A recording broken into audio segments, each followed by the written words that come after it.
E aí, agora passo a palavra para Rosângela, fique à vontade. Rosângela Gisele.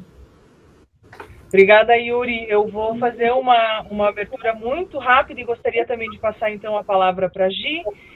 Na sequência, um breve relato do Nelson, e aí a gente pode partir para os nossos convidados, para falar dos convidados que a gente elencou. Boa noite para todo mundo que está nos assistindo, tanto agora quanto depois no YouTube, quando essa gravação ficará disponível. Essa é a nossa oficial primeira reunião desse novo mandato até 2022. Estamos no dia 30 de abril, em plena pandemia do Covid, e isso vem causando mudanças dramáticas, né? E talvez algumas delas sejam permanentes em nossas vidas, em nossas profissões. Então, parte desse encontro de hoje está para que a gente possa escutar alguns profissionais que são associados da PRO, trazendo para a gente um pouco desse cenário de como era, de como percebia que era fazer design antes, como está sendo agora, e algumas perspectivas para o futuro, certo? Então, agradeço muito o aceite e mais ainda o Nelson, que propôs esse encontro, e ao Yuri, que está nos dando aí a condição e apoio técnico para que esse encontro ocorra bem aqui nessa plataforma. Gisele, por favor, se você puder falar algumas coisinhas também. Oi, pessoal, tudo bom? Boa noite, obrigada. Então, gente, o que eu estava dizendo é que eu não queria falar nada, eu quero, na verdade, ouvir. Quero agradecer desde já a presença de vocês e agradecer a iniciativa do Nelson, a iniciativa Yuri também pela nossa pela ajuda aqui do host, né? A todo mundo que concordou em contribuir hoje à noite.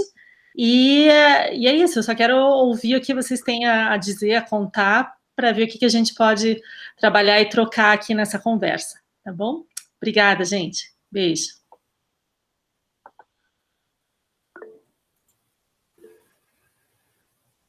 Nelson, pode trazer para a gente, então, um pouco da sua ideia, do que te motivou a convocar, por favor? Uhum. Bom, isso não estava combinado, mas, enfim, a ideia aí... Também, eu estou mais para ouvir. Na verdade, a gente organizou isso aqui até para começar realmente a ter uma movimentação aí da organização, né?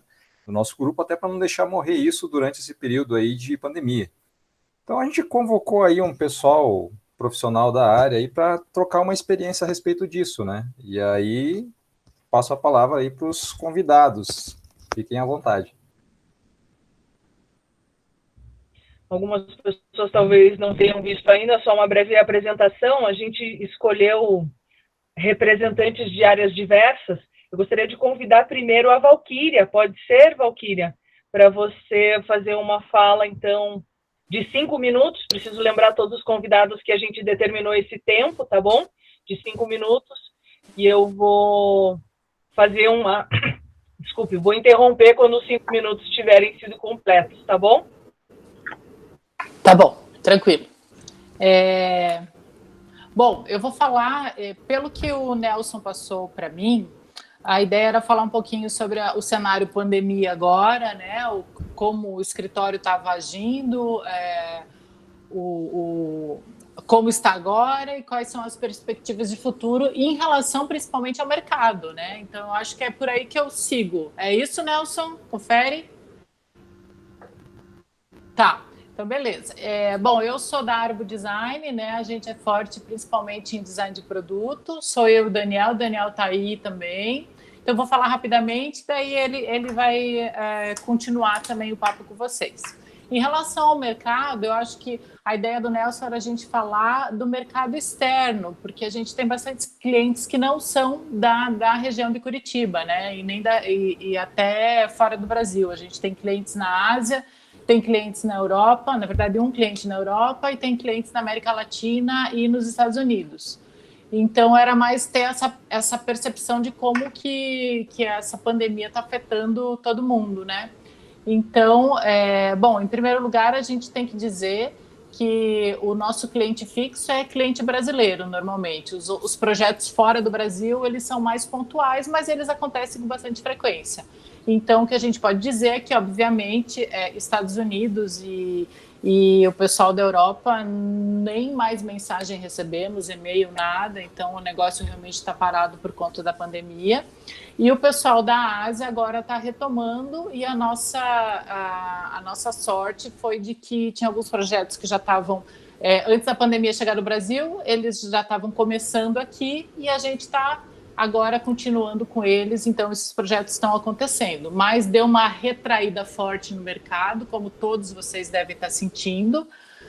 Para o nosso cliente fixo de Brasil, a gente teve, que é uma empresa de eletrodoméstico, a gente teve que reduzir 30% do contrato fixo com ele, o valor do nosso contrato, mas eles internamente reduziram 40% e ainda tiveram que demitir gente, né? Estão num plano de demitir pessoas, redução de carga horária e tudo mais. Nosso cliente asiático, né, principalmente China, né, a matriz é China, eles também tiveram que reduzir 50% de budget. É um impacto bem grande e isso impacta diretamente todos os fornecedores, no caso, nós também. Então, isso é uma coisa bem chata, né? E aí, como é que a gente está agindo agora? Esses mercados que estão retomando, tipo asiático, a gente está mantendo, o Brasil deu uma reduzida grande, e em relação à perspectiva, né, futura, assim que a pandemia passar, a gente enxerga, até discutir sobre isso com o Dani hoje durante o dia, a gente acha que vai ter um momento, assim como está um momento pesado agora, vai continuar acontecendo por um bom tempo, a retomada vai ser difícil, e talvez o caminho seja justamente esses mercados que já passaram pela pandemia antes da gente, principalmente o mercado asiático. Então, quem puder, quem tem condições e acesso, né, a esse tipo de demanda, eu acho que é bom investir aí, investir muito em network, que eu acho que é exatamente o que a gente está fazendo agora. E a gente enxerga assim que vão se gerar novos comportamentos, já estão gerando novos comportamentos de pessoas, comportamentos de consumo, formas da sociedade agir de maneira diferente, e essa parte, principalmente a gente que é de design de produto, essa parte, a tangibilização dessas novas vidas em casa, com mais envolvimento digital e tudo mais, pode trazer novas oportunidades para o design, e talvez seja por aí o nosso futuro, né? Mas vai ser um caminho árduo. Eu vou parar de falar, que eu acho que já deu tempo. Dani, me ajuda, tem algum exemplo prático lá da Arbo para a gente falar sobre isso? Na verdade, a gente teve 2 momentos, assim, de percepção, e a gente conseguiu pegar o problema da pandemia logo no primeiro ou segundo dia já, devido ao nosso contato com empresas na China. Então, já no período antes do Ano Novo Chinês, eles já estavam falando que iam parar e tal, e a gente conseguiu, dentro de muitos problemas e uma visão negativa, assim, né, da coisa, a gente conseguiu ter algumas ações bem positivas, assim. Então, agindo no timing certo e de uma maneira bem rápida, no que começou a pandemia e eles pararam, a gente fez a oferta, na verdade a gente fez para todos os mercados, mas a gente conseguiu resposta do pessoal da Ásia, do NIB, lá que eles chamam, né, que é o International Business, de antecipar os projetos que seriam para o final do ano. Então a gente ofereceu para eles, enquanto eles estivessem parados por tempo indeterminado, que em vez de eles trabalharem, a gente os projetos que eram internos dele. Então a gente conseguiu pegar bastante projetos. Pegamos o projeto global, desenvolvimento de produto, né, um projeto que ia acontecer internamente, e a gente assumiu o projeto deles, e a gente pegou e conseguiu antecipar uma série de projetos que eram para o final do ano, para feiras e projeto de suporte de produto e tal, que era para o desenvolver do ano, a gente conseguiu antecipar. Então, isso foi um ponto muito positivo, que a gente conseguiu, a gente não só reduziu pouco a quantidade de projeto que a gente tinha, como a gente conseguiu pegar mais projetos, na verdade. Então, a gente está com bastante trabalho esses dias aí de produto, e isso é bom até certo ponto. O que a gente está fazendo? A gente está usando essa estratégia de que a gente pode ser uma uma saída para redução de equipes internas e a redução de budget interno e essas coisas assim. A gente está oferecendo o nosso trabalho para suprir, como colaborador, esses problemas internos. Então, a gente está fazendo bastante networking. Acho difícil que dê resultado agora, mas eu acho que no segundo semestre, assim, vai ser uma coisa que o trabalho que a gente está fazendo agora vai ter efeito no segundo semestre. A gente espera, assim, pelo menos, né? Que tenha esse retorno no futuro. Agora, por outro lado, a gente agiu da mesma forma com os mercados dos Estados Unidos, por exemplo. Tinha uma série de projetos para a gente começar agora, em junho, agora com os Estados Unidos, e as pessoas simplesmente desapareceram. Assim. Não tem absolutamente ninguém responde, ninguém aparece, não sabemos nada. Assim como uma série de projetos fora dos nossos, de novos contatos, né, digamos assim, não dos contatos fixos, que tinha um monte de coisa engatilhada, nada está acontecendo, então nós estamos tentando fazer essa troca. Eu vejo como uma oportunidade, né, de mais para frente vai estabilizar e esses contatos de networking novo que a gente está vendo nesse período vai vir agregar no segundo semestre, para o ano que vem. É mais ou menos isso, assim. O que tem de pergunta aí? Você tem mais um minuto para concluir, Valquíria e Daniel, se quiserem colocar alguma ideia ainda final, então, por favor. Assim, não, a gente tá vendo, assim, o período é ruim, mas a gente tá tentando buscar oportunidades, né? Acho que todo mundo que se colocar de forma diferenciada, assim, procurar se diferenciar, novas formas de trabalhar, assim, vai conseguir ter coisas que para o futuro vão ser interessantes, assim, né? Novos projetos, novas tecnologias, maneiras de trabalhar, essas coisas todas, assim, né? Acho que é duas pontas, né? Novas maneiras de trabalhar, pensando no processo de design em si, e a outra ponta é o entendimento desse novo consumidor, né? Porque a sociedade mudou muito e a gente tem que estar muito em sintonia com eles para pensar em novas soluções, né? Muito bom ouvir vocês, Valquíria e Daniel. Muito obrigada, viu, pela fala, pelo tempo e a contribuição de vocês. Eu vou passar já a palavra, então, para o Frederico Westphalen, que tem trabalhado com design de serviços. A gente sai, então, do design de produto e vai entender um pouco como está a cena para o Frederico. Boa noite, Fred. 5 minutos, tá? Beleza. Estão me ouvindo bem? Beleza, então. Para quem não sabe, eu sou o Fred e eu trabalho na Sync. A Sync é uma empresa de desenvolvimento de software, né? O pilar é a tecnologia. E assim como a Valquíria e o Daniel comentaram, o mercado internacional está bem diferente, assim. A gente atua mais de 50% da empresa no mercado internacional e assim, um ponto positivo disso é que a gente já estava bastante acostumado a fazer esse estilo de trabalho remoto, então, rodar as reuniões, fazer as daily meetings, conversar com o cliente sempre era por esse canal, né, tipo, pela internet mesmo. Então, isso não impactou muito na empresa quando a gente teve que se isolar em casa. Porém, como é uma empresa totalmente B2B, muitos dos nossos clientes foram totalmente impactados e o nosso principal cliente é do setor aéreo, então zerou o faturamento dos caras e tiveram que reduzir contrato, assim que teve algumas estratégias de, tipo, tentar negociar valores para manter a equipe e tal, e assim, tipo, é uma questão de ir tirando da onde dá e apertando o cinto. Mas, ao mesmo tempo, a gente tem percebido que a abertura para, principalmente, inovação tem sido maior. Alguns networks que a gente tem feito têm dado resultado, coisa que antes disso não estava acontecendo. Então, algumas abordagens que a gente tentou fazer foram mais efetivas agora, nesse momento.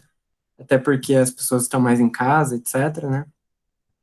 E falando agora um pouco da minha atuação na empresa, né? Porque, diferente do Daniel, da Valkyria, eu sou funcionário, não sou um empreendedor. Algumas adaptações que eu tive que fazer ali na parte do processo mesmo. Uma questão que eu faço bastante lá na empresa é a questão da cocriação, né? De chamar o cliente para trabalhar junto e fazer uma cocriação lá das soluções. E agora, nesse momento, tem sido bem difícil isso, né? Porém, um mundo de ferramentas apareceu, ferramentas que até já existiam, mas que a gente não dava tanta importância e que estão salvando a pele. O Miro, não sei se vocês conhecem, é uma ferramenta muito bacana e tem feito com que a gente mantenha todas essas iniciativas, claro, com as suas devidas adaptações, mas tipo, a gente não está deixando de fazer ou tendo cortes em métodos, em serviços muito grandes. Mas, assim que faz parte de um grupo, o grupo da Mutante, e todos são baseados em Customer Experience, tecnologia, pensar nessas soluções digitais, né? E isso tem sido, tipo, uma salvação, assim, a empresa ser desse setor, porque muitos setores estão precisando disso, né, nesse momento de digitalização. Então, alguns contratos têm entrado por essa frente. Deixa eu olhar aqui o chat que mandaram pergunta. A abordagem é mais, primeiro a gente entra em contato mesmo, né, com possíveis clientes-alvos, e é uma troca, assim, bem na parceria, sabe, tipo, trocar uma ideia, ver onde que a gente pode atuar e tal, e geralmente a gente tenta reverter em POCs ou nessas cocriações para ver se dá para pensar numa solução para o cliente, mas é muito relacionamento, igual o Daniel e a Valkyria falaram, o network tem sido fundamental nesse momento. Bom, Frederico, acabou seus 5 minutos. A gente segue com a orientação do Yuri para usar o chat para colocar mais perguntas, e aí no final a gente retoma com todos falando mais um pouco, tudo bem? Eu vou passar a palavra agora, então, já que a gente está conversando um pouco sobre networking, e é recorrente, já é a terceira pessoa que fala da importância da gente manter networking, eu vou pedir que a Laila fale um pouco, então, do cenário dela lá em Cascavel. Boa noite, Laila, você está por aí, nos ouve? Tô sim. Só colocar o Beleza, mas fone aqui que acho que vocês vão me ouvir melhor. Sim, vai lá. Tá bom. Bom, antes, né, disso tudo acontecer, a gente vinha num ritmo aqui. Para quem não sabe, eu tenho uma pequena agência, né, um pequeno escritório de design que se chama Tete a Tete. Nós somos uma equipe pequenininha, mas que trabalha com projetos em várias áreas para clientes, principalmente locais, né?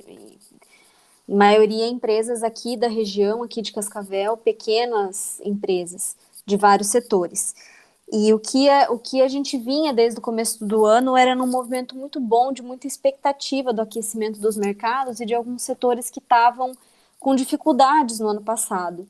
E assim, um otimismo, uma expectativa muito grande, uma vontade de começar novos projetos. Então, a gente vinha desde janeiro. Esse ano foi o melhor nosso dos últimos 5 anos, fácil. Começou muito cedo, com muitos projetos, com muitas coisas para se desenrolarem, e a gente estava bem otimista assim, em relação a como ia ser. Quando saiu o primeiro decreto aqui em Cascavel, que foi, acho que dia 20, foi antes do dia 20, foi lá pelo dia 15 de março, a gente tinha uma série de coisas programadas para entrar, para começar ali na semana seguinte. Então, por exemplo, clientes da construção civil. A gente tinha um evento de campanha de vendas para corretores de imóveis que ia acontecer no dia 17. Então, na sexta-feira, quando saiu o decreto, a gente teve que sair que nem louco para cancelar tudo, avisar todos os fornecedores, avisar os convidados, fazer todo o processo de cancelamento. E isso foi se intensificando ao longo das semanas. Quanto mais restritivas iam ficando as situações, mais a gente ia tendo que, num primeiro momento, cancelar as coisas sem previsão de voltar, né? Isso acho que foi o momento mais tenso, assim, porque parando tudo, campanha que estava com mídia contratada, com mídia em andamento, coisas gráfica, material sendo liberado, coisas acontecendo, e a gente teve que parar todo esse processo no meio, sem saber o que ia acontecer. Então, esse foi o primeiro movimento, né? E isso aconteceu com todos os nossos clientes, sem nenhuma exceção. E aí começar um segundo movimento de ajudá-los a se comunicarem também, tanto com o público interno quanto com o público externo, para dar uma noção para as pessoas do que ia acontecer, se ia fechar, se não ia fechar, se ia continuar atendendo de alguma forma remota. A maioria dos clientes nunca tinha tido nenhuma forma de relacionamento online. Vou pegar de novo o exemplo dessa construtora. Não existia, né, o relacionamento de venda online. Então, num primeiro momento, a gente tentou ajudar e socorrer esses clientes no sentido de mostrar para eles possibilidades, coisas que eles pudessem usar para não parar, né, para poder continuar gerando negócios, ainda que ninguém sabia o que ia acontecer. Então, ao mesmo tempo, muito trabalho interno para a própria equipe entender como que a dinâmica ia ser. Então, foi assim, uma semana muito caótica de Deus nos acuda para ajudar os clientes a organizar processos que nem estavam tão relacionados com o nosso trabalho, mas que a gente teve que meio que assumir para ajudar, porque de todo mundo que estava ali, talvez nós éramos os que tinham mais familiaridade com essas tecnologias e com as possibilidades todas. Então, esse foi um segundo movimento. No terceiro movimento, a gente começou a tentar pensar, então tá, será que a gente vai poder retomar essas campanhas, esses lançamentos imobiliários, essas coisas todas estavam programadas? O que a gente vai fazer? A gente vai deixar por quanto tempo parado? Quando que a gente começa a retomar? O que a gente pode fazer num sentido social? Isso também foi uma das... Logo depois que a gente apagou os incêndios, assim, a gente começou a pensar o que cada um desses clientes tem que pode oferecer, né, em termos de apoio para minimizar os impactos daquilo que estava acontecendo para a sociedade como um todo. Então, por exemplo, essa construtora, a gente pegou e fez um trabalho com eles de recolher nos canteiros de obras, que era mais de 20 canteiros diferentes, todo o estoque de máscara e de óculos que eles tinham para doar para os profissionais da saúde. Isso também foi uma ideia que foi surgindo nessas nossas tentativas de resolver os impactos. Então, a gente acabou descobrindo muitas formas de trabalhar e de ajudar, e formas pelas quais nós éramos relevantes para os clientes no meio disso tudo que não era aquilo que estava no nosso core a princípio, e que agora está, né? Já está meio que fazendo parte do processo, essa gestão de crise. E agora a gente está num momento de tentar fazer esse replanejamento. E está sendo muito difícil, porque as incertezas são muito grandes e os clientes estão inseguros. A maioria dos nossos, eu ouvi vocês falando, por exemplo, de que o espaço para inovação está aberto. Aqui eu tenho sentido dificuldade, eu tenho sentido o espaço para qualquer ação muito fechado, por causa do medo, né? Felizmente a gente não perdeu nenhum contrato, a gente não precisou renegociar nenhum contrato, porque de alguma forma a gente foi conseguindo se manter relevante ali, né? A gente estava conseguindo fazer algo para ajudar. Mas eu também não sei até quando, né, isso vai permanecer, porque agora que a gente vai sentar para replanejar, a gente não sabe, né? Tá tentando viver um dia de cada vez, reler o mercado um dia de cada vez, para poder dar algum norte, para poder tentar tirar informação de onde puder, para dar segurança para as decisões, mas eu ainda sinto assim muita insegurança, muita dificuldade de tomar qualquer ação para qualquer lado nesse momento. Isso está sendo bem difícil. Muito obrigada, Laila. Lembrando que a Laila fala de Cascavel, não está em Curitiba, representa aí um outro mercado que para nós é importante também saber se teu termômetro é muito importante para quem está por aqui também. Obrigada. Quem tiver perguntas aí também para a Laila, pode colocar no chat. Eu vou convidar agora, Laila, e até passando um pouco sobre o que a Valquíria acabou de comentar no chat, que é a temática da sustentabilidade. Eu vou convidar o Luan Valotto, que é também mestre em gestão ambiental, meu colega de muitas jornadas, estou aqui vestindo, inclusive, uma camisa feita por ele. Luan trabalha com moda. Luan, eu passo, então, a palavra para você, lembrando que você tem 5 minutos, tá? Obrigado, boa noite a todos. Então, Luan Valotto, eu tenho um ateliê de costura que fica na 15 de novembro, faço roupas sob medida e sob demanda normalmente, com tecidos naturais, e faço trabalho com comunidades de mulheres artesãs, um trabalho bem social. Como era o cenário da moda em específico antes? Eu percebi assim que vários outros ateliês além do meu estávamos todos assim num momento de estagnação, o mercado estava ficando meio sem graça, estava um pouco difícil de vender, e pouca procura também. E as pessoas começaram, de modo geral, assim, a procurar muito aquilo que, às vezes, aquilo que digitais influencers colocavam no mercado, então acaba ficando uma procura de produtos que é a cópia da cópia da cópia, e não produtos autorais, como é o que eu e outros ateliês, como o meu, semelhantes, tentam fazer. Então eu vinha fazendo roupas pontuais, mas estava fraco o movimento. Como está sendo agora? Eu estou fazendo máscaras de proteção o tempo todo. Eu nunca vendi tanta máscara na vida, na verdade eu nunca nem tinha vendido uma máscara, então tem sido muito curioso isso. Surgiu também, em parceria com outros ateliês amigos, fazer aventais para os hospitais. Fizemos uma produção de 1.000 aventais, mas ele necessita um material específico, que é um EVA próprio para a área médica. Esse avental sumiu do mercado. Além de ter sumido e só voltar daqui a mais ou menos um mês para frente, ele custava, por exemplo, um rolo R$ 1.900, agora ele está custando R$ 2.900. E o que a gente ficou assim bem assustado. E outros materiais também estão acabando, como elástico para fazer máscara, embora tenha sido essa a demanda atual de produção. Menos pedido de roupas, é claro, que as pessoas estão mais preocupadas em segurança. E como é a expectativa para o futuro, eu vejo um fortalecimento possível do mercado local, pois muita gente da minha rede que não compravam de mim começaram a comprar a partir das máscaras. Eu espero que seja a partir das máscaras, na verdade, um acesso a essas pessoas. E eu espero isso para o futuro, que as pessoas continuem comprando dos seus conhecidos, dos seus colegas e familiares e parceiros de bairro e gente da sua rede.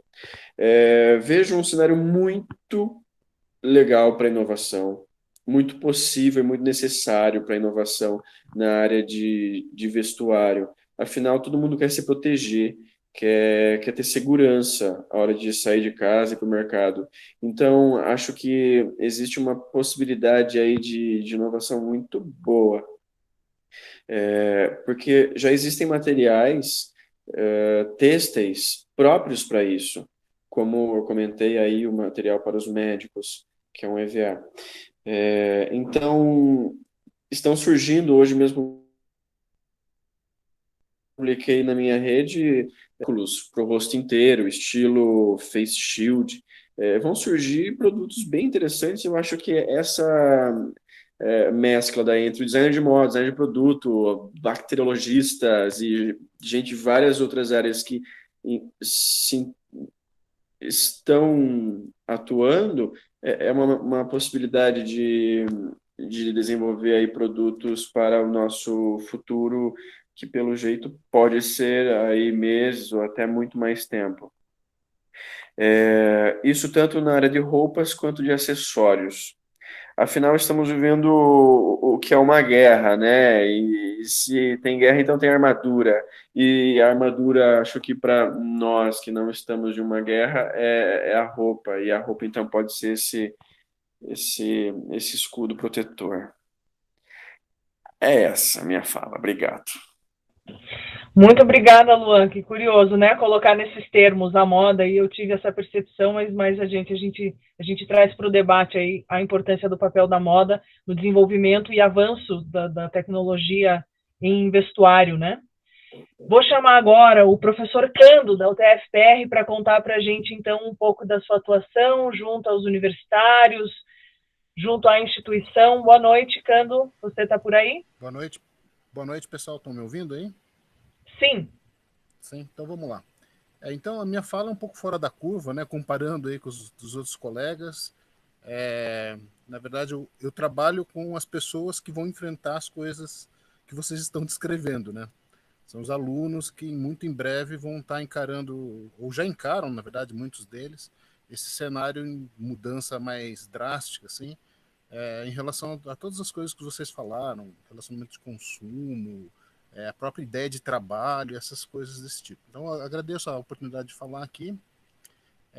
Uma coisa que me chamou a atenção da fala da Laila, é que ela estava apresentando um cenário mais otimista, assim, né, e nós na universidade, sobretudo a universidade pública, mas acho que todos, assim, a gente estava num cenário diametralmente oposto, né? A gente estava num cenário bem complicado, assim. Então, só para exemplificar, né? Então, ano passado, por exemplo, a gente estava vendo uma fala, isso antes do Covid, né?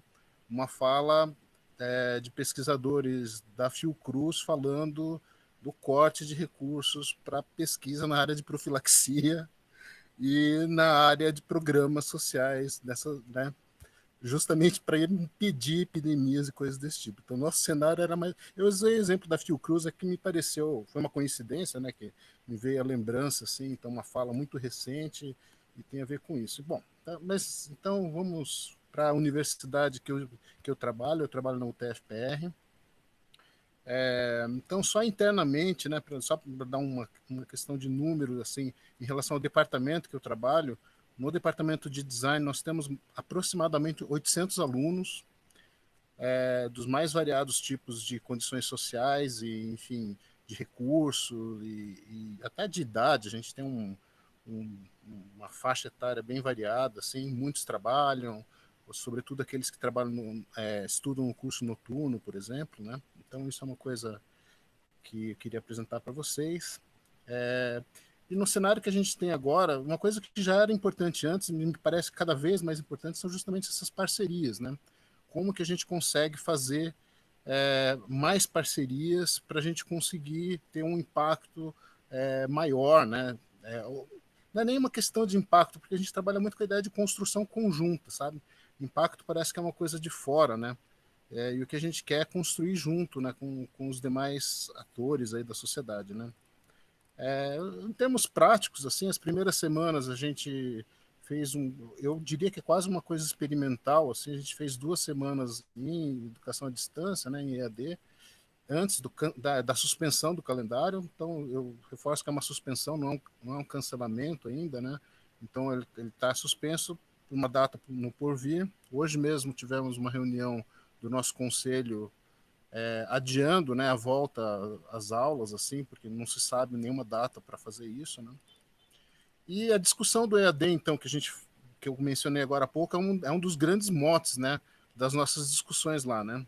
Então, primeiro o EAD de maneira geral, o impacto social disso, né? Então, nós defendíamos a ideia de que o EAD é uma boa prática para atingir lugares onde não era possível a universidade chegar, mas que nesse processo se perderia uma série de práticas, assim, que são muito importantes para vários cursos e são muito importantes para nós do design, né? Então essa discussão se intensificou. Então a gente está fazendo, por exemplo, a gente tem um pessoal da UFSC pesquisando especificamente como é esse ensino remoto nas áreas de design, e a gente tem conversado com eles, tal, coisas desse tipo. Na universidade está tendo uma segunda semana agora se chama Jornada Colaborativa de Aprendizagem. Então a própria universidade fornecendo cursos para discutir desde questões de EAD até outras questões ligadas à saúde, né? A nossa universidade não é forte, né, nessa parte da saúde, mas enfim, tem só o curso de radiologia, mas temos o curso de design, e o curso de design certamente pode colaborar para a área de saúde. Então, só exemplificando esse vínculo, né, a gente criou lá no departamento, alguns professores, um projeto de extensão que se chama Design para a Saúde, por exemplo. Então, tem discussões desde da questão do EAD até questões do tipo interface de um ventilador, coisas desse tipo, assim, mais próprias.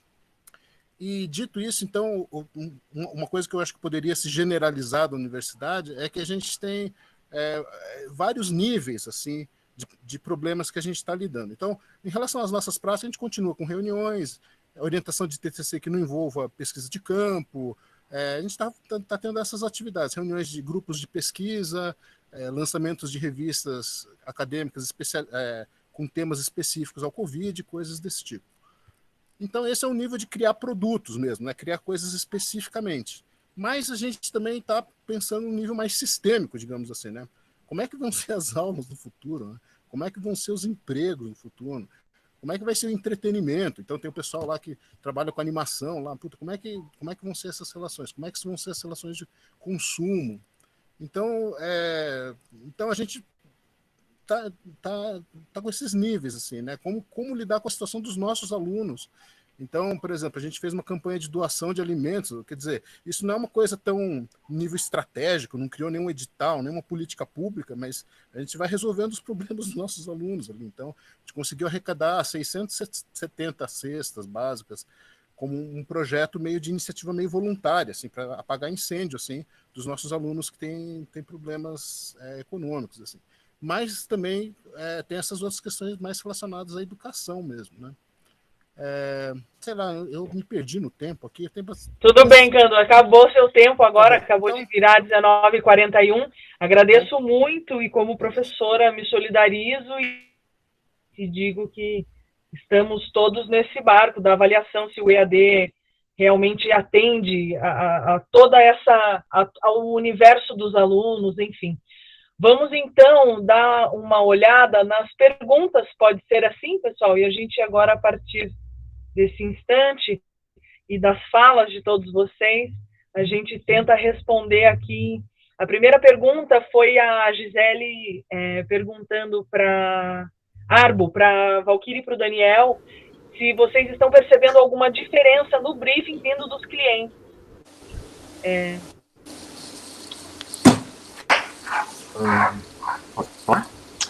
Pode, claro.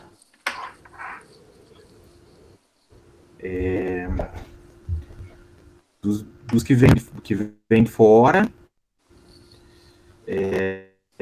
não teve diferença, na verdade. Veio o briefing de qualidade, a parte de desenvolvimento de produto vieram briefing de acordo com o que eles normalmente mandam. Os briefings nacionais aqui tem alguma confusão aqui no briefing nacional, assim, mas nada grave, assim, a gente continua conseguindo trabalhar corretamente, porque a gente está bem acostumado a trabalhar online, assim, né, por videoconferência e tal. E um que eu notei, a gente pegou entrou tentando numa concorrência, num projeto em Recife, que a gente tinha entrado eles já tinham passado alguma coisa pra gente e o briefing não tinha vindo forte, assim, tinha sido uma coisa bem superficial. E agora veio novamente o briefing muito bem feito. Eles têm bastante informação, acho que é justamente pelo fato de não ter a possibilidade do encontro real. Então eles prepararam um material muito bom, na verdade. O que eu me lembro é isso, sim, né, Val? Na verdade a gente não teve assim muitos projetos novos nesse período, né? Os projetos são mais longos e eu acho que ainda não teve oportunidade de se renovarem. Mas assim como esse de Recife que o Dani falou, eu acho que uma coisa bem forte, que eu acho que é reflexo desse que a gente recebeu, é a questão de custo. O negócio tem que ser muito transparente, muito amarradinho, porque senão o projeto não se justifica. E aí um briefing bem detalhado nesse sentido, principalmente, talvez seja o mais importante para defender os negócios internamente dentro das organizações, né? Eu estou falando de iniciativa sempre privada, né? Que pública, imagino que seja da mesma forma, mas o nosso dia a dia é mais nesse âmbito. Então, eu acho que está tendo uma lente, está dando um zoom muito grande nessa parte de custo, tanto de custo de projeto, e aí o briefing é uma boa ferramenta para organizar isso, e, obviamente, também no briefing, assim, de preparar um projeto que depois vai ter um impacto de muita acessibilidade no mercado, porque o mercado só vai absorver isso e olha lá. nesse momento, né? Então está tudo muito mais criterioso, eu imagino. Mas vamos ver, vamos ver. Que as pessoas estão cuidando mais também do que falam, como falam, né? Usando melhor o tempo para se comunicar, e isso passa também pela comunicação interna das empresas. Parece um Exato, pouco isso, né? Faz sentido, também, porque tem que ser muito mais direto e claro, né? Não há tempo para fazer rodeios, né? As reuniões têm que ser... Que a gente tem, né? Pode uma impressão que a gente tem, que a gente não tem certeza, né? Não tem bem certeza, assim, porque... que é tudo muito recente, né? Sim. Mas, assim, pode acontecer de o pessoal daqui para frente vai se acostumando e vai deixando de lado de volta, né? As informações e tal. Sim.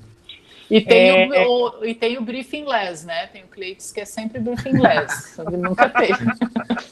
Aí você vai tateando. O Teucando pode falar aí também, às vezes, o aluno que chega para o TCC também sem briefing. Acho que essa é uma constante. Vou passar para a próxima pergunta, aproveitar o nosso tempo juntos.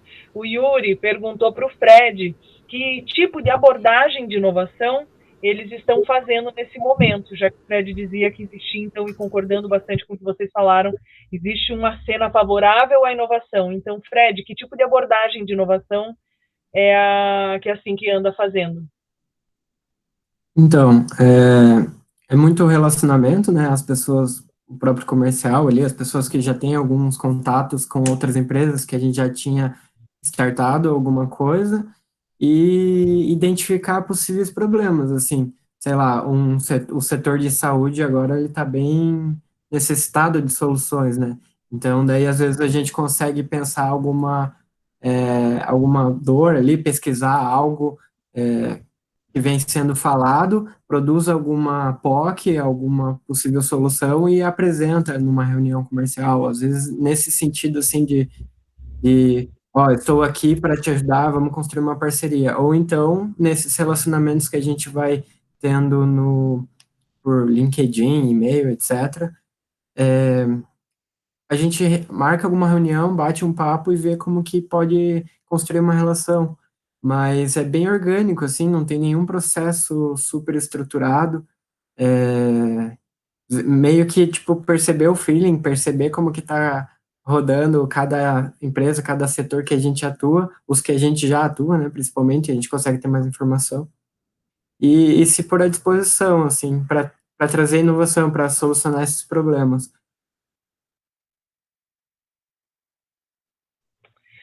Falando em resolver problemas, a Valquíria muito bem colocou, e acho que não esqueceu porque foi em tempo, Valquíria, quando você fala que é certo o papel da sustentabilidade, o papel sustentável do design cada vez mais demandado, né? Nesse cenário pós-pandemia ou das perspectivas. E aí, na sequência, o Nelson perguntou, o que é sustentável para vocês? Eu gostaria de ouvir aí, pessoal.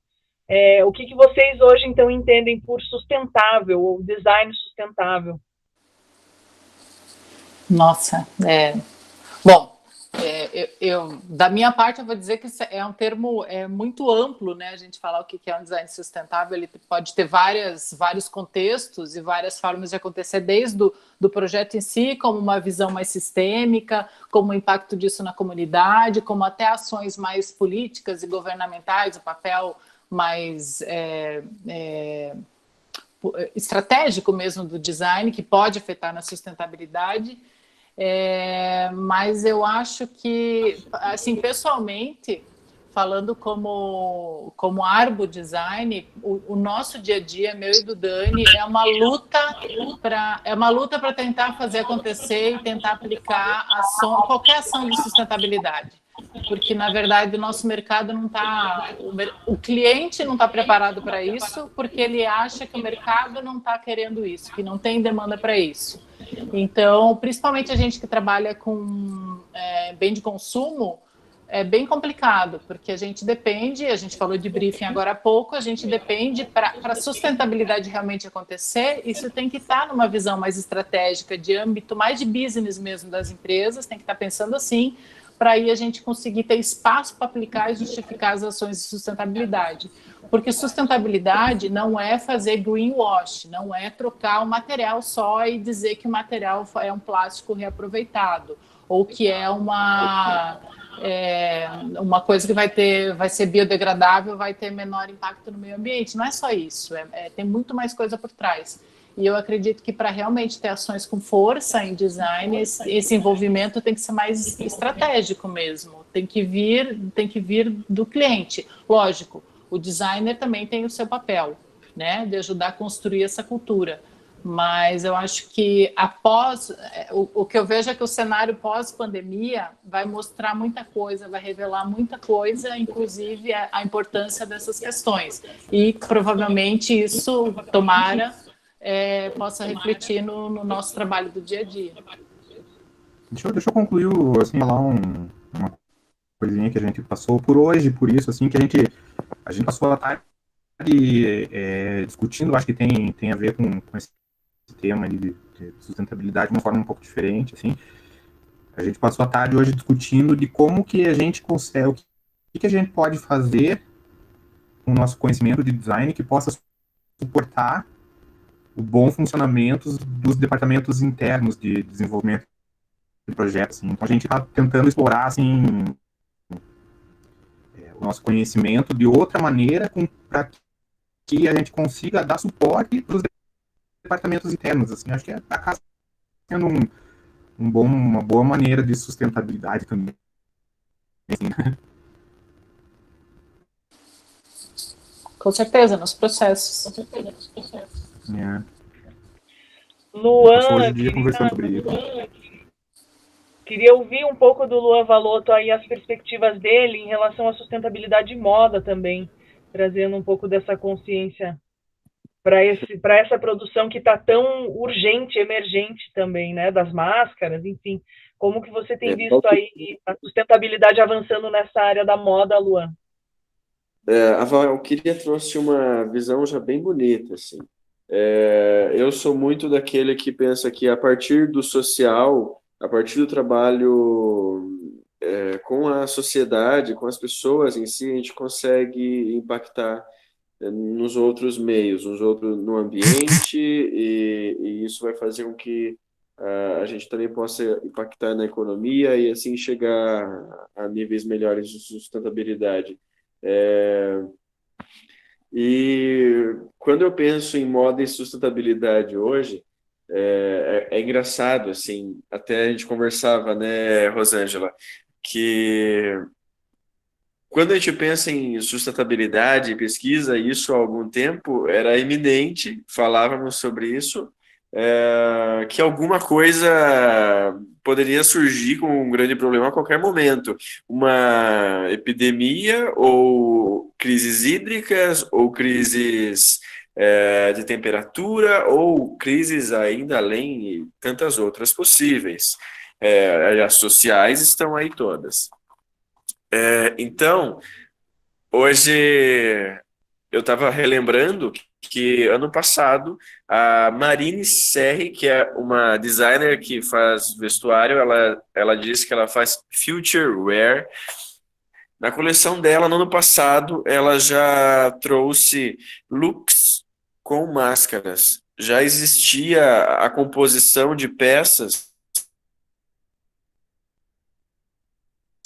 entre proteções na área de rosto e corpo, fazendo combinações. Então, a gente já prevê esse tipo de coisa há algum tempo, e de repente isso bate a nossa porta de um jeito estrondoso.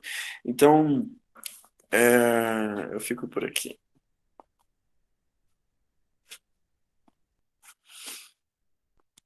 Que também vão bater a nossa porta, já estão, né? O Paraná vive uma seca épica aí de alguns anos que a gente não sentia o impacto de uma seca tão grande, e isso certamente, tanto na indústria quanto no consumo de água doméstica, domiciliar, isso tem reflexo. Tem aqui uma pergunta, e aproveitando então a gente está falando ainda de moda e de equipamentos de alguma forma, o Nelson gostaria de falar um pouco sobre a movimentação das pessoas na fabricação de EPIs. Nelson, por favor. Então, Rosângela, rapidinho que está acabando o tempo, né? Mas assim, acho que vale aí o registro, né? De que quando começou essa história aí da pandemia, o pessoal, de alguma maneira, começou a sentir que estava faltando EPI no mercado, principalmente face shields, né? Máscaras N95. E aí houve aí uma movimentação, que eu não sei bem quem que começou, de produção de face shields, usando impressoras 3D. E foi numa dessas reuniões que a gente conversou, inclusive, né? Daí eu fui ver quem que já estaria com alguma iniciativa nesse sentido, e a gente, então, criou um grupo, onde quando eu entrei tinha em torno aí de umas 10, 12 pessoas. Em uma semana, estava com quase atingindo o limite do grupo ali, 230 pessoas mais ou menos.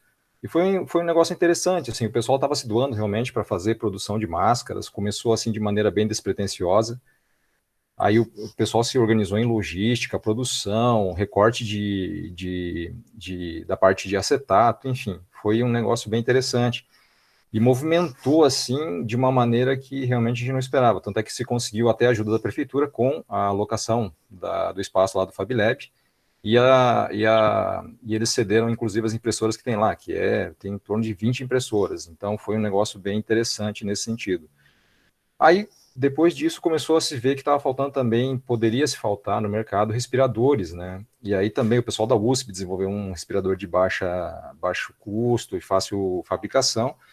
Porém, um dos comentários que eu vi nesses grupos que eu participei, e eu achei bem interessante, é que é o seguinte: face shield tudo bem, não tem uma tecnologia grande, avançada. Porém, na fabricação de respiradores, o que estava acontecendo? Quem era da área realmente de fabricação de equipamentos médicos, estava falando assim, ó, tem que tomar cuidado com isso, porque está se desenhando um cenário onde fabricar equipamento de segurança e de vida, principalmente, está se tornando um negócio meio feito de qualquer maneira, né? Então, até que no primeiro grupo que eu estava lá de Face Shields, até acabei saindo porque estava muito bagunçado, enfim.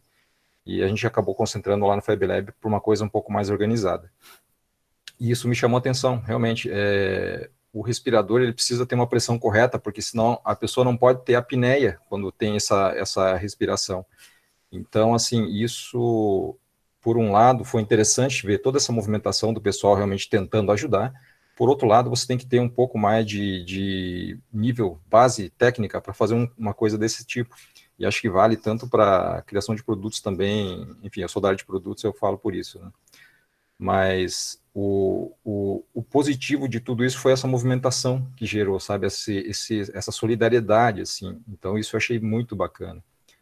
E, no fim, assim, várias empresas, inclusive a Ambev, empresas grandes, Boticário, enfim, todo mundo se movimentou para poder colaborar de alguma maneira contra no combate aí ao Covid, né? E isso foi um movimento, assim, que eu realmente não tinha presenciado ainda. Eu achei, assim, bastante interessante como foi acontecendo isso, né? Basicamente é isso que eu vou falar hoje, né? Acho que... Obrigada, Nelson. A sensação que dá é de que o ser humano é muito mais generoso e solidário do que a gente imaginava nesse contexto que você traz, né? As reações de solidariedade, como o Cando estava falando agora há pouco, elas foram as primeiras grandes reações possíveis de observar, e surpreende, né? Porque às vezes a gente acha que a gente não tem essa potência, e quando vê uma rede dessa solidária, colaborativa acontecendo, ela sim nos encanta. Tem aqui uma questão para você, professor, se você tem percebido o interesse dos alunos em solucionar esses novos problemas da sociedade, como então você tem sentido esses futuros designers reagindo a esses novos problemas? Você já sente que eles vêm com ideias de soluções, eles têm se interessado em resolver isso? Essa é a última pergunta, então, que a gente vai dirigir para o Cando.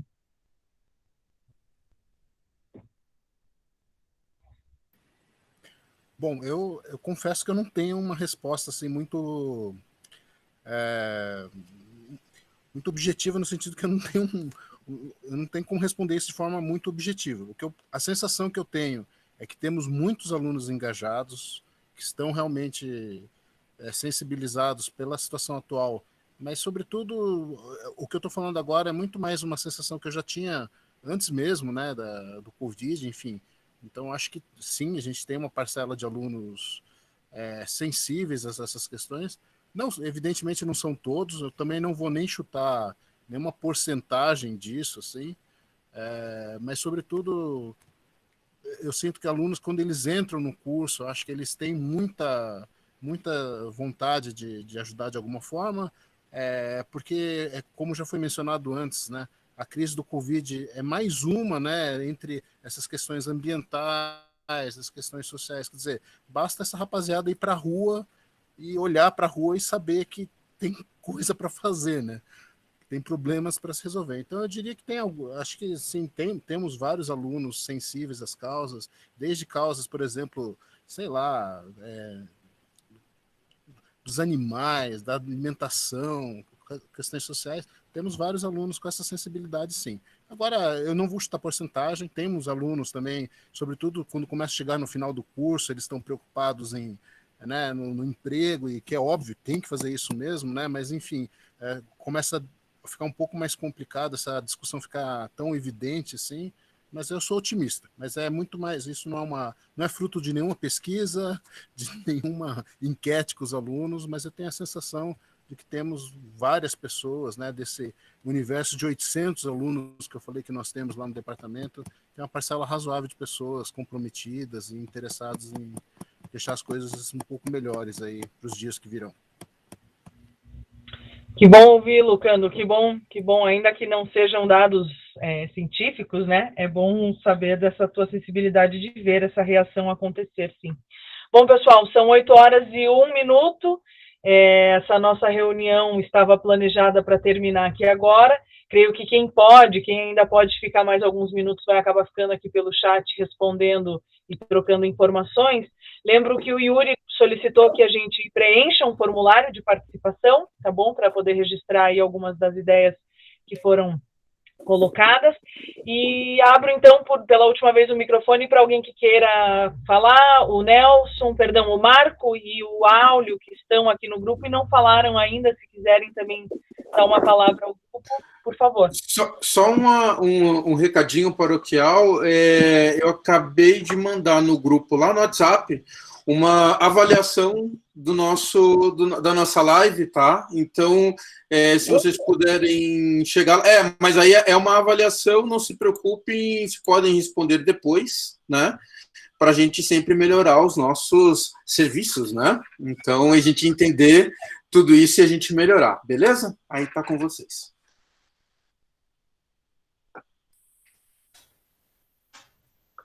Marco, falar alguma coisa? Oi, tava tentando achar o microfone aqui.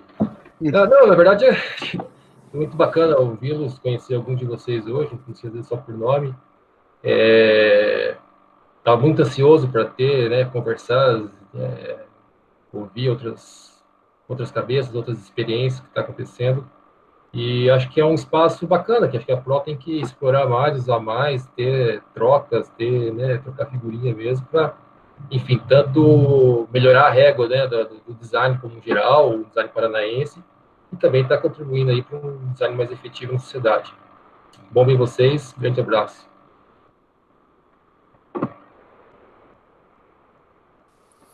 Eu também só vou fazer um agradecimento final aí pela possibilidade da gente bater papo. Acho que quanto mais e com mais frequência isso acontecer, melhor, né? Porque também no ritmo que as coisas estão acontecendo rápido e hoje é de um jeito, amanhã é de outro, então é bem legal a gente manter essa conversa e contando e compartilhando esses movimentos, que eu acho que a gente tem muito que aprender, e como a gente tem que aprender bem rápido, várias cabeças pensam melhor do que umas, então vamos continuar. Achei que é muito rico, muito produtivo esse papo. Alô? Oi, gente. Oi. Estão me ouvindo agora? Então, diga áudio. Oi, ok. Bom, eu tô na rua, já levei bronca do Nelson aí, mas na verdade é um grupo de pessoas que está fazendo avental para doar para o Pequeno Príncipe. Eu só queria compartilhar profissionalmente em relação ao que está acontecendo lá na Fundação Cultural. é um edital para apoio de artistas, né, para comprar produções artísticas que possam ser publicadas digitalmente. Mas a única preocupação que eu tenho pessoalmente é a questão da burocracia. A tentativa de ajudar, eu acho que quando efetivamente sair o resultado desse edital, essa pandemia já passou. Sabe?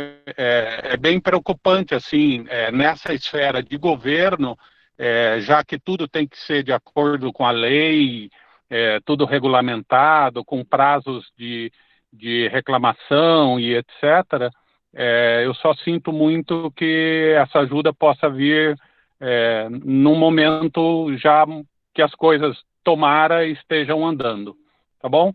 Que bom ouvir vocês também, todas as experiências, o quanto eu consegui ouvir aí, e fico à disposição. Um abraço, gente. Só então fazer um adendo aqui, aproveitar eu acho que assim, essa é uma reunião da ProDesign, né? Eu acho que é legal a gente trazer as demandas, enfim, as questões depois da ProDesign. Hoje, especificamente, não, né? Que a gente tinha um assunto mais pontual para falar. Mas a gente precisa voltar a discutir ProDesign, tem muitas coisas acontecendo, né? E tem muitos pontos de contato, muitas interferências que a associação pode, inclusive, tomar ou que ela precisa definir com os seus, né, para as suas ações. Então, a gente precisa sentar e conversar sobre o que está acontecendo. E eu acho que vale sempre vale falar das coisas que estão acontecendo no geral de design, né? E hoje a gente teve um fato específico, né, que foi o falecimento do Ivens, né? Acho que é uma nota a se marcar. A gente tem que falar de coisas que estão acontecendo também. Ontem foi aniversário do Nelson, hoje é aniversário da Juliana. A gente precisa reunir as pessoas, fazer com que as pessoas conversem, né, e mantenham esse contato. A gente tem coisas acontecendo do comitê, então, do comitê de design, e eu acho que a gente podia voltar a marcar isso nos assuntos e retomar isso, né, em outros momentos. Só um adendo em relação a esse funcionamento. Uhum. Joia, obrigada, Yuri, por essa iniciativa e por tomar isso. Yuri, Nelson, parabéns por ontem. Juliana, parabéns por hoje. E realmente obrigada por tomar essa frente aí. Passando a bola. Pô, quer fechar? Ou como é que é? Encerrar, me despeço, porque o meu chefe aqui agora já chegou. E agora é a hora da soneca do meu pequeno. Eu agradeço muito, Yuri, Nelson e Marco, por nos convocarem. É muito importante esse movimento que gira, que é mais circular, ele foi muito orgânico. Muito obrigada pela iniciativa de vocês, isso foi muito importante. E creio que também é importante deixar claro que, para mim e para a Gisele, é fundamental que os associados se apropriem das ferramentas que nós já temos, seja esses encontros online, seja o Fala Pro, seja a Fala Pro para alunos e outros eventos que a gente possa desenrolar aí ao longo do tempo, tá bom? Um beijo para todos vocês. Yuri, mais uma vez, obrigada por ser anfitrião desse nosso encontro aqui, pela gravação, e boa noite para todas e todos. Tchau, tchau. Boa noite, boa noite. Beijo, gente. Tchau, boa noite. Tchau, boa noite. Faltou bolo, Gi. Isso, tchau. Até.